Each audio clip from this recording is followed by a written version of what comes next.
Students, पिछले video में हमने अपना पहला अभ्यास यानी 12 मासा कविता जो है अभ्यास सागर में हमने शुरू की थी, जिसका विषय था संयुक्त व्यंजन एवं उच्चारण, जिसमें हमने यहाँ तक पढ़ा था कि उच्चारण किस तरह से किया जाता है और जो है संयुक्त व्यंजन जो है वो कैसे लिखे जाते हैं और उनको याद रखने योग्य मुख्य बात जो इसमें क्या थी।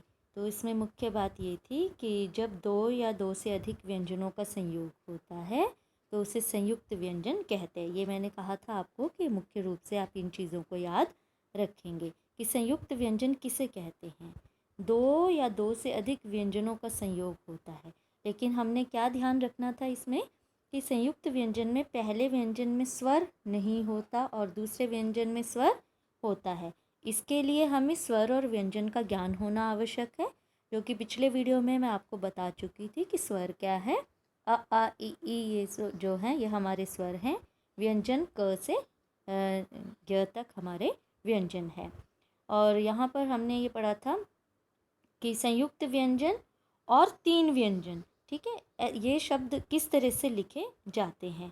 तो यहाँ पर हमने देखा भी था कि जहाँ पर देखिए ये है आधा न और ह उन्हें में लिखा हुआ है जैसे, तो ये हमारा किस के अंतर्गत आता है, ये संयुक्त व्यंजन है ना। और जहाँ पर दो आधे अक्षर होते हैं और तीसरा पूरा होता है जैसे यहाँ पर है, तो इसको हम कहते हैं तीन व्यंजन। तो इस तरह के शब्द हमने पढ़े थे। और पांचवा प्रश्न मैंने कहा था आपको होमवर्क भी कहा था, दो मैंने आपको लिख के दिखाए थे। तो ये शब्द इस तरह से लिखे जाने हैं क्योंकि हमने नए रूप में लिखना था, क्योंकि ये पुराना रूप है। शॉर्टकट मेथड जो है, मैंने कहा था शॉर्टकट मेथड जो है पुराना रूप है, और जो नया रूप है थोड़ा सा और एक्सप्लेन करके जो हमने लिखा है उसको नए रूप में। तो ये मैंने लिखा है जैसे विद्या, तो आपने भी ऐसे ही लिखा होगा। और द्वार, शुद्ध, अगर किसी की गलती है तो उसे ठीक कर ले, काम पेंसिल से करेंगे। मिट्टी, पत्ता, उद्देश्य, ठीक है। तो आपने भी आशा है करती हूँ कि ऐसा ही लिखा होगा। अब आगे बढ़ते हैं हम। तो ये प्रश्न 6 भी मैंने कहा था इसी तरह से हमने नए रूप में इसको लिखना है। नया रूप जो है एक्सप्लेन, ये पुराना रूप लिखा हुआ है, इसको हमने नए रूप में करना था। तो इस यद्यपि को हमने इस तरह से लिखना है एक्सप्लेन करके। और ये लड्डू है, इसको इस तरह से लिखना है लड्डू। ब्राह्मण को इस तरह से लिखा जाएगा, तो आप अपनी स्पेलिंग चेक कर सकते हैं। गड्ढा, ठीक है। चिन्ह, चिट्ठी, ये हमारा उच्चारण, जब आप उच्चारण करते हैं तो किस ढंग से होगा। चलिए अब नए थोड़ा सा प्रश्न 7 की ओर बढ़ते हैं। नीचे दी गई वर्णमाला को पूरा कीजिए। तो देखिए वर्णमाला यानी कि जो हम व्यंजन की बात कर रहे थे, तो ये हमारे व्यंजन है, ये स्वर नहीं है, ये व्यंजन है सारे। तो यहाँ आप बिल्कुल ध्यान देंगे जो मैं बात कह रही हूँ।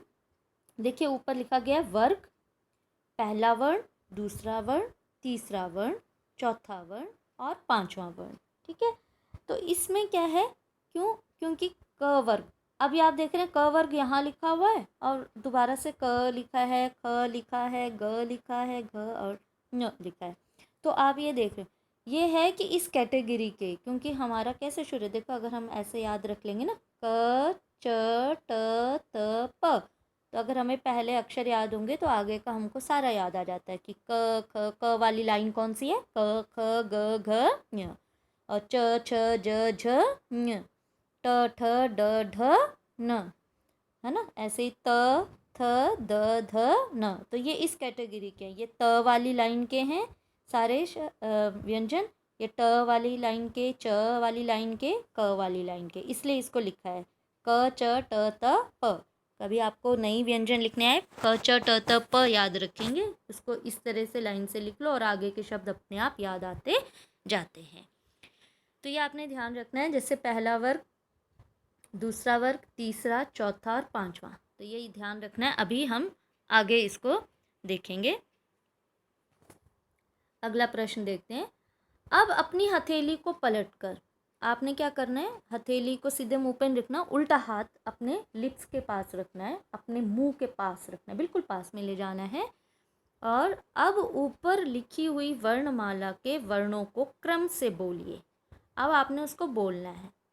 फिर आप महसूस कीजिए और लिखिए कि प्रत्येक वर्ग के किन वर्णों को बोलते समय हवा कम निकलती है और किन वर्णों को बोलते समय हवा अपेक्षाकृत अधिक निकलती है, मतलब अपेक्षाकृत उसके कंपैरिजन में। तो देखिए जैसे यहाँ पे भी वही लिखा हुआ है, क ख ग ये पूरा। तो यहाँ पे देखिए पहला पहला क्या आया, क। तो क में क्या है, कम हवा।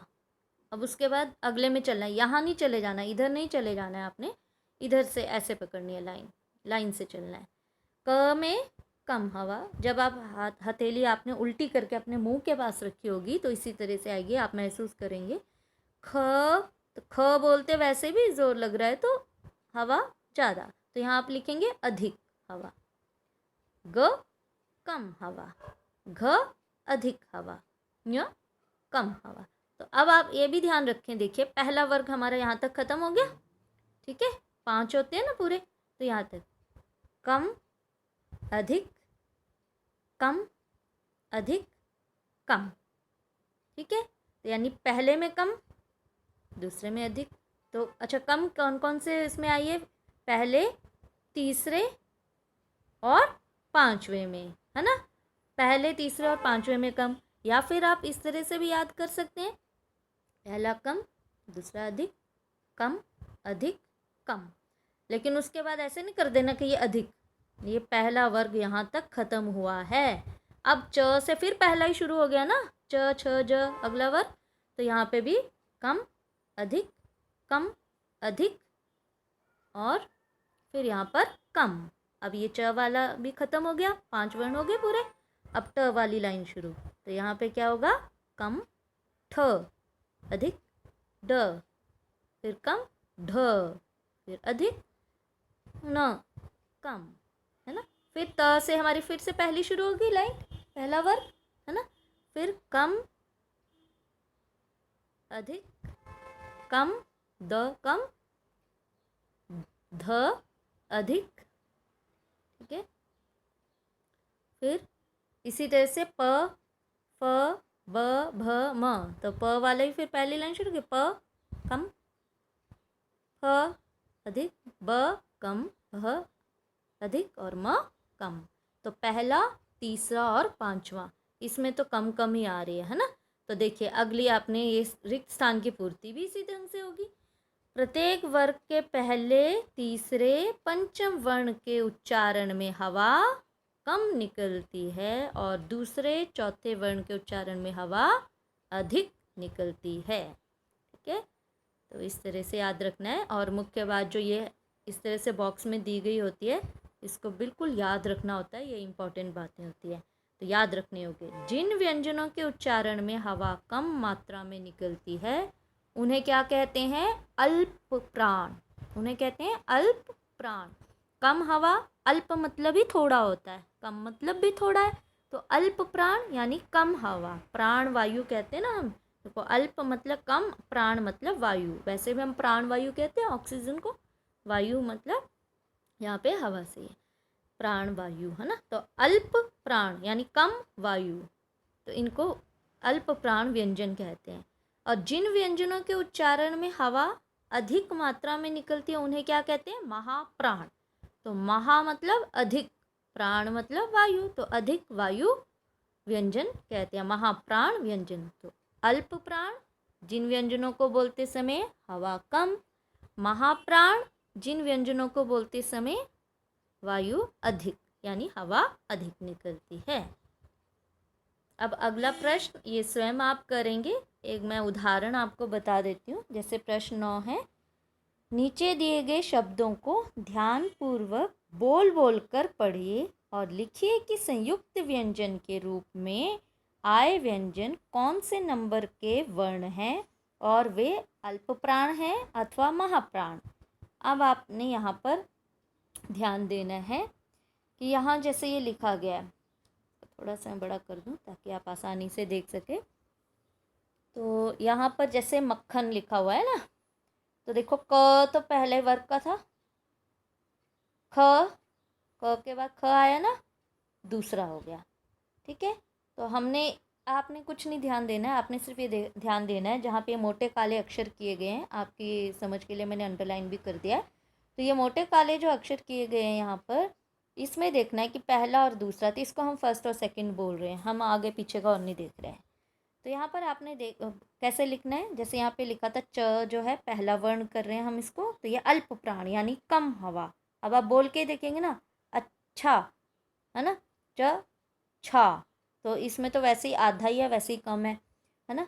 और छा दूसरे वर्ण में दूसरा वर्ण महाप्राण, तो आपने भी ऐसे ही लिखना है यहाँ पे, पहला वर्ण अल्प प्राण, दूसरा वर्ण महाप्राण, ठीक है।